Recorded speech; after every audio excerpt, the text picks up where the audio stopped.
குழந்தைகளுக்கும் குழந்தை மனம் கொண்ட அதிசயா டிவி நேயர்களுக்கும் அன்பான வணக்கங்கள். இன்னைக்கு நாம பாலமுருகன் ஐயா அவர்களினுடைய பீம்பாய் எனக்கு ஒரு டவுட் என்னும் சிறுவர்களுக்கான கதை நூலிலிருந்து ரத்தத்தின் ரத்தமே அப்படின்னு ஒரு கதையத்தான் குழந்தைகளை பார்க்க போறோம். வாங்க கதைக்குள்ள போலாம். திங்கக்கிழமை காலையில எல்லாம் என்ன பண்ணிட்டு இருப்பாங்க? அவசரமா வேலைக்கு கிளம்பி போறவங்க, அலுவலகங்களுக்கு போறவங்க, பள்ளிக்கூடத்துக்கு போகக்கூடிய குழந்தைகள், ஆசிரியர்கள் எல்லாருமே பரபரப்பா கிளம்பி போயிட்டு இருப்பாங்க.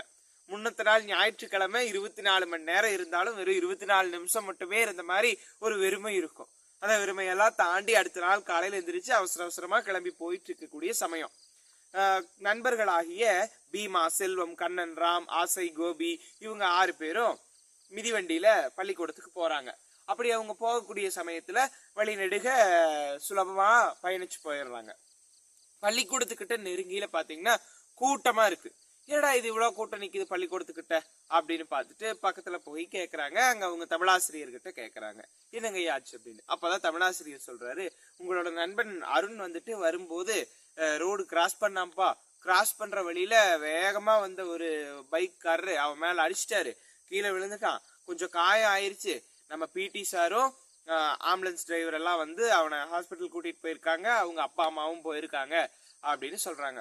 அச்சுச்சோ அப்படியா அப்படின்னு அவங்களும் பதட்டப்பட்டுட்டு அந்த நாள் வகுப்பை எல்லாம் முடிச்சுட்டு அன்னைக்கு சாயங்காலம் அவங்க அம்மாவையும் அப்பாவையும் கூட்டிட்டு அந்த 6 நண்பர்களும் அருணை பாக்குறதுக்கு ஹாஸ்பிட்டல் போறாங்க. போய் பார்த்ததுக்கு அப்புறம் தெரியுது அவன் நல்லா இருக்கான். 2 பாட்டில் ரத்தம் போட்டிருக்காங்க அப்படிங்கிற விஷயமெல்லாம் தெரிய வருது. ரத்தம் கொடுத்ததுனாலதான் இப்ப ஓரளவுக்கு அருண் வந்துட்டு நல்லா இருக்கான் அப்படின்னு மருத்துவர் பேசிக்கிறாங்க, அப்பா அம்மா எல்லாம் பேசிக்கிறாங்க.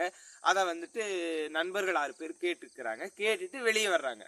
அறையை விட்டு வெளியே வந்த உடனே என்னடா இது ரத்தம் கொடுத்துருக்காங்க அப்படிங்கிறாங்க. எனக்கு ஒண்ணுமே புரியலையே, அந்த வகை ரத்தம் இந்த வகை ரத்தம் அப்படின்னு எல்லாம் ஏதோ பேசிக்கிட்டாங்களே, எனக்கு ஒண்ணுமே புரியலையே அப்படின்னு எல்லாம் குழம்பிடுறாங்க. அப்ப பீம் கிட்ட கேக்குறாங்க, பீம் பாய் எங்களுக்கெல்லாம் ஒரு டவுட்டு அப்படின்னு கேக்குறாங்க. சொல்லுங்கடா அப்படின்னு நண்பனாகிய பீம் பாய் சொல்றான். உடனே கேக்குறாங்க, என்னடா ஏதோ பேசிக்கிறாங்க ரத்த வகை அப்படி இப்படின்னு, எங்களுக்கு ஒண்ணும் புரியலையே அப்படிங்கிற உடனே பீம்பாய் சொல்ல ஆரம்பிக்கிறான், அடே ரத்தத்துல வந்துட்டு 8 வகையா இருக்கு.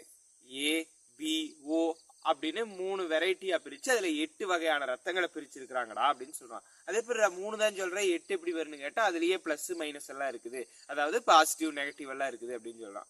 அப்படி பார்த்தாலும் A plus A minus B plus B minus O plus O minus அப்படின்னு 6 தானே வருது அப்படின்னு கேட்ட உடனே பீம்பாய் மறுபடியும் சொல்றா, அப்படி புரிஞ்சுக்க கூடாது. A plus A minus A B plus B minus O plus O minus AB plus AB minus அப்படின்னு இன்னும் 2 இருக்குடா அப்படின்னு சொன்னோட ஓகேடா அதெல்லாம் எப்படிடா பிரிக்கிறாங்க எங்களுக்கு ஒண்ணுமே புரியலையேன்னு கேட்கும்போது பீம்பாய் வந்துட்டு தன்னுடைய விளக்கத்தை கொடுக்க ஆரம்பிக்கிறான். அதாவது ஏ பாசிட்டிவ் ரத்த வகை அப்படின்னு இருக்கிறவங்க, ஏ நெகட்டிவ் ரத்த வகைன்னு இருக்கிறவங்க, பி பாசிட்டிவ்னு இருக்கிறவங்க, பி நெகட்டிவ்னு இருக்கிறவங்க, அவங்களோட ரத்தத்துல இருக்கக்கூடிய ஆன்டிஜன் அளவு, அதே மாதிரி ரத்த தட்டை அணு, ரத்த வெள்ளை அணு, ரத்த சிவப்பணு, ஆன்டிஜன், ஆன்டிபாடி இதையெல்லாம் வச்சுதானே பிரிக்கிறாங்க அப்படின்னு சொல்ல உடனே ரொம்ப குழம்பி போயிடுறாங்க. என்னடா சொல்ற, இதெல்லாம் புதுசா இருக்குதே, ரத்த தட்டையணு, ரத்த வெள்ளையணு இதெல்லாம் கூட நான் எப்பவோ பாடத்துல படிச்ச மாதிரி இருக்கு, ஆன்டிபாடி ஆன்டிஜன் எல்லாம் எங்கடா இருக்கு, இதெல்லாம் எனக்கு ஒண்ணுமே தெரியலையே அப்படின்னு அவங்க கேட்கும் பொழுது ஒவ்வொன்றா விளக்க ஆரம்பிக்கிறான். ரத்த சிவப்பணுல வந்துட்டு ஆன்டிஜன் அப்படின்னு ஒண்ணு இருக்கும். நம்ம ரத்தம் என்ன கலர்ல இருக்கும் அப்படின்னு கேட்ட உடனே எல்லாரும் சிவப்புங்கிறாங்க. கிடையாதுடா, ரத்தம் வந்துட்டு வெளிர் மஞ்சள் கலர்ல தான் இருக்கும். அதுல வந்துட்டு ஆன்டிஜன் மற்றும் ரத்த சிவப்பணு அப்படிங்கிற நிறமி கலக்கும் பொழுதுதான் ரத்தம் வந்துட்டு சிவப்பு கலரா மாறுது அப்படின்னு சொல்றாங்க. அப்ப ரத்தத்தினுடைய நிறம் என்ன? வெளிர் மஞ்சள். அதுல வந்துட்டு ரத்த சிவப்பணு அப்படிங்கிற ஒரு நிறமி கலக்கும் பொழுதுதான் அது சிவப்பு நிறமா மாறுதுங்கிறத நண்பர்கள் புரிஞ்சுக்கிறாங்க. அதே மாதிரி அந்த ரத்த சிவப்பணுலதான் ஆன்டிஜன் அப்படிங்கிற ஒண்ணு இருக்கும். அதுல புரதம் அதிகமாக நல்ல முறையில இருந்தா அவர்கள் வந்துட்டு பாசிட்டிவ் வகை ரத்தத்தை சார்ந்தவர்களாகவும், குறைவா இருந்தா நெகட்டிவ் வகை ரத்தத்தை சார்ந்தவங்களாகவும் இருப்பாங்க அப்படிங்கறதையெல்லாம் சொல்றான். அதே மாதிரி ஆன்டிபாடி அப்படின்ட்டு ஒண்ணு இருக்கு. அந்த ஆன்டிபாடி வந்துட்டு ரத்தத்தினுடைய பிளாஸ்மா அப்படிங்கிற செல்லுல இருக்கும். அது வந்துட்டு அதிகமா இருந்தாலோ குறைவா இருந்தாலோ இந்த மாதிரி ரத்தத்துல நெகட்டிவ் வகை பாசிட்டிவ் வகை அப்படின்னு பிரிப்பாங்க. அதே மாதிரி தாய் தந்தையர் மூதாதையர்களினுடைய வழியே அந்த மரபு வழியே என்ன ரத்த வகை வருதோ அதிலிருந்து கூட இவர்களினுடைய ரத்த வகை தீர்மானிக்கப்படலாம் அப்படிங்கறதையெல்லாம் ரொம்ப விழாவாரியா எடுத்து சொல்றாரு.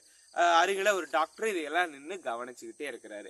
அதே சமயத்துல நம்ம பீம்பாயும் நிறைய விஷயங்களை சொல்லிக்கிட்டே இருக்கிறாரு. இதோ பாருங்க, இந்த பீம்பாய் தான் நிறைய விஷயங்களை சொல்லிக்கிட்டே இருக்காரு. அப்ப வந்துட்டு ஏபி பாசிட்டிவ் ரத்தம் இருக்கிறவங்க வந்துட்டு என்ன ரத்த வகையாளர்களிடமிருந்து வேணா ரத்தத்தை பெற்றுக்கொள்ளலாம் அப்படிங்கிறதை சொல்றாரு.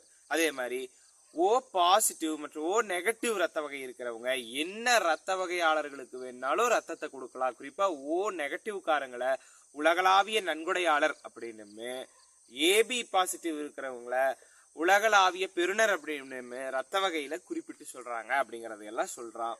இதையெல்லாம் தெரிஞ்சுக்கிட்ட ஓ மகிழ்ச்சிடா, எங்களுக்கு ரொம்ப சந்தோஷம், நல்ல விஷயங்களை எல்லாம் இன்னைக்கு சொல்லி கொடுத்துருக்குற அப்படின்னு நண்பர்கள் பீம்பாய்க்கு நன்றி சொல்றாங்க. அந்த சமயத்துல டாக்டர் பக்கத்துல வந்து, உங்களை மாதிரி குழந்தைங்க தேவையில்லாத விஷயங்களை பேசிட்டு இருப்பாங்க, ஆனா நீங்க எவ்வளவு நல்ல விஷயங்களை பேசுறீங்க அப்படின்னு அவங்களுக்கு பேனா பரிசளிப்பு கொடுத்து, நல்ல நல்ல பேனாக்கள் எல்லாம் வாங்கி கொடுத்து, நோட்டு புத்தகங்களை எல்லாம் வாங்கி கொடுத்து, நல்லா படிங்கப்பா, உங்க நண்பன் அருண் விரைவில் பூர்ண குணமாய் வந்துருவாரு, நீங்க அவனோட சேர்ந்து படிக்கலாம், அவன் நல்லா இருக்கான் அப்படிங்கறதையெல்லாம் சொல்லிட்டு, நீங்களும் நல்ல விதமா இருக்கணும், உடம்பு நல்லா இருக்கணும் அப்படின்னு சொன்னா ரத்த வகைய நல்லா செழுமைப்படுத்தக்கூடிய இரும்புச்சத்து இருக்கக்கூடிய கீரைகள், முருங்கைக்கீரை, பருப்பு வகைகள், புரதம் நிறைந்த உணவுகளை நிறைய சாப்பிடுங்க அப்படின்னு சொல்லி அனுப்பி வைக்கிறாரு.